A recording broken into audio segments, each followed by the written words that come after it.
Bonjour à tous, aujourd'hui nous allons plonger dans une histoire fascinante, une histoire qui se passe aux États-Unis, l'histoire de Kenneth Griffin. Comment, parti d'une chambre universitaire, a-t-il pu créer un fonds d'investissement si énorme qui gère maintenant des milliards de dollars? Comment a-t-il pu sortir son épingle du jeu à Wall Street alors que c'est l'un des milieux les plus concurrentiels? Nous allons découvrir tout cela dans cette vidéo. Cette vidéo est d'ailleurs disponible en podcast, que vous pouvez retrouver dans la description ou en passant par mon profil YouTube.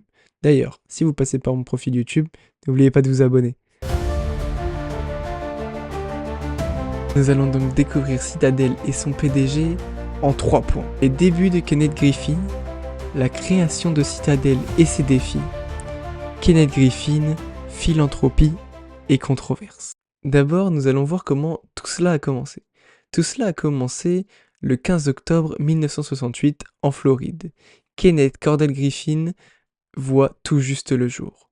Il naît dans une famille de classe moyenne, son père travaille à General Electric et sa mère est au foyer. Dès petit, il a un sens intellectuel très développé et s'intéresse à tout. À son adolescence, il se passionne déjà pour la lecture sur l'économie et l'investissement. Et oui, c'est très tôt. Et à 16 ans, il demande même l'autorisation à ses parents d'ouvrir un compte de courtage. Ce que ses parents acceptent, réticents, mais ils ont bien fait d'accepter, je pense. Il tombe donc directement addict au trading et au marché boursier. Il comprend très vite les rouages et les exploite. À l'école, il avait de très bonnes notes, surtout dans son domaine de prédilection qu'est l'économie. C'est donc pour cela qu'il réussit à intégrer Harvard en 1986 pour y étudier l'économie. C'est d'ailleurs à ce moment-là qu'il tombera accro au journal The Wall Street Journal et Barron's. C'est à ce moment aussi précis qu'il se dira que son avenir est sûrement dans le monde de la finance. Et ceci explique pourquoi à 19 ans, il branche une antenne sur le toit de son université. Et oui, car dans sa chambre universitaire, il veut créer un espace de trading. Il utilise cette antenne pour être connecté en direct à la bourse et pouvoir trader sans délai. Ses amis et sa famille, qui lui faisaient extrêmement confiance, lui ont d'ailleurs donné comme somme de départ en tout 265 000 dollars, ce qui est énorme, et Kenneth Griffin va direct les investir en bourse. Malheureusement, en 1987 arrive le krach boursier. Mais ses amis et sa famille ont bien fait de lui faire confiance, car Kenneth Griffin ne veut pas se faire avoir comme tous les autres traders. Kenneth Griffin, lui, utilise des options. Ce qui signifie que, à un certain prix, l'action est automatiquement vendue ou alors automatiquement achetée, ce qui lui permet de contrôler chaque entrée et chaque sortie, en fonction du prix et non en fonction de son humeur. Cette manœuvre est d'ailleurs appelée maintenant la couverture. Nous pouvons voir que dès son plus jeune âge, à 19 ans seulement et dans une chambre universitaire à Harvard, il gère déjà des milliers de dollars dans une main de maître. Il a réussi à éviter le pire pour l'argent de ses amis. Il a réussi même à avoir de faibles bénéfices.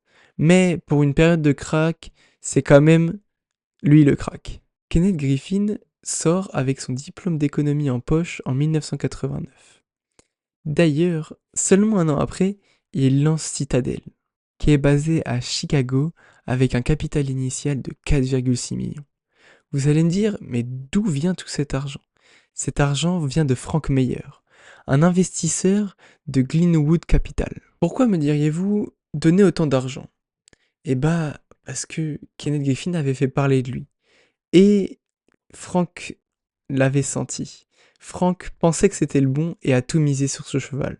C'est donc pour ça qu'il lui a donné tout cet argent pour commencer Citadel. Et ce qu'on peut dire, c'est qu'il a vu juste. Dès l'ouverture de Citadel, il met en place la technologie. Pour lui, c'est l'avenir.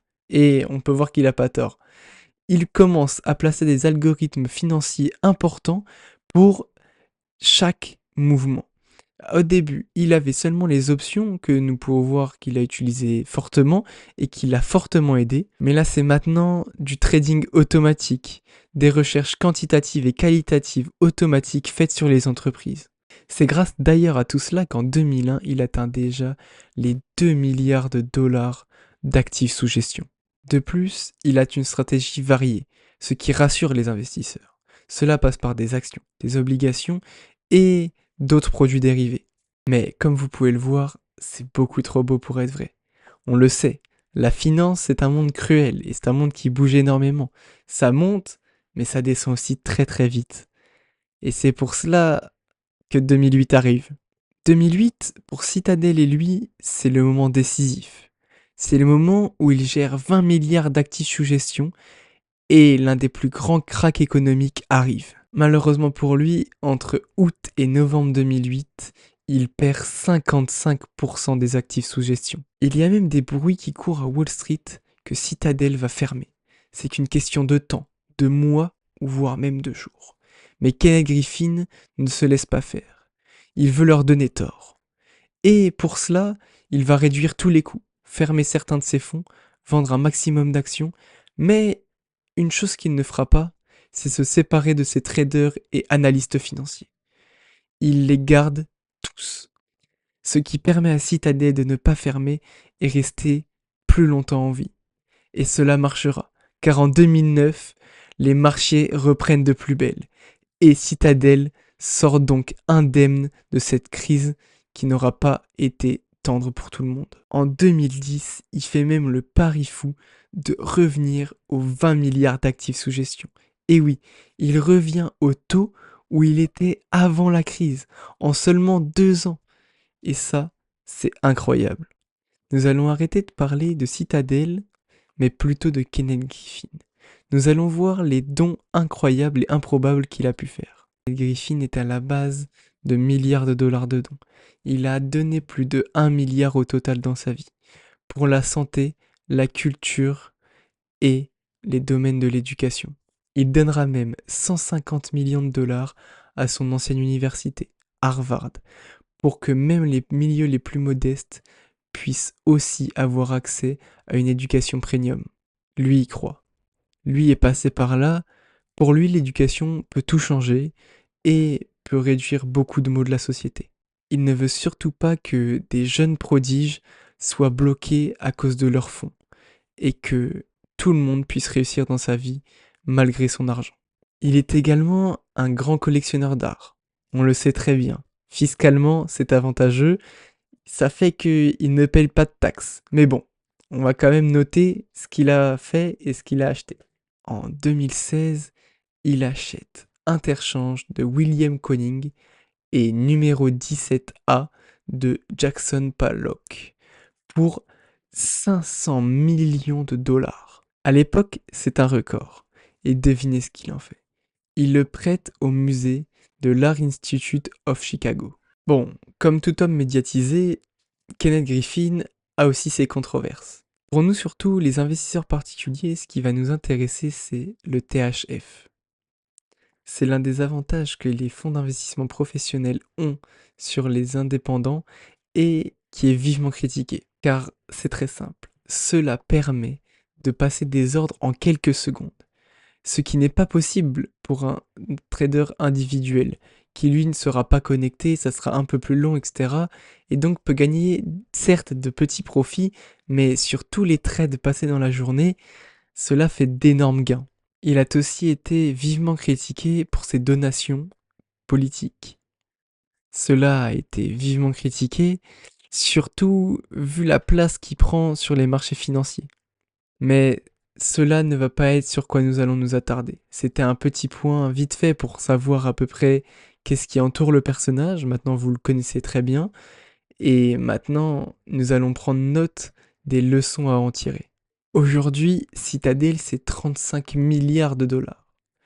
Aujourd'hui, Kenneth Griffin, c'est l'un des hommes les plus riches du monde. Et tout ça grâce aux investissements et au trading. Nous devons prendre note, nous, de son innovation, de sa vision des choses. Ne jamais baisser les bras, toujours aller de l'avant et tout donner. Même dans les pires moments de sa vie, Kenneth Griffin n'a jamais baissé les bras. Et vous non plus, vous ne devez pas baisser les bras. Et qui sait, peut-être que quelqu'un qui regarde la vidéo actuellement pourra créer un fonds d'investissement aussi gigantesque que Citadel. C'est tout ce que je vous souhaite. Et en tout cas, n'oubliez pas de vous abonner, de vous mettre un like si vous avez aimé, et au revoir.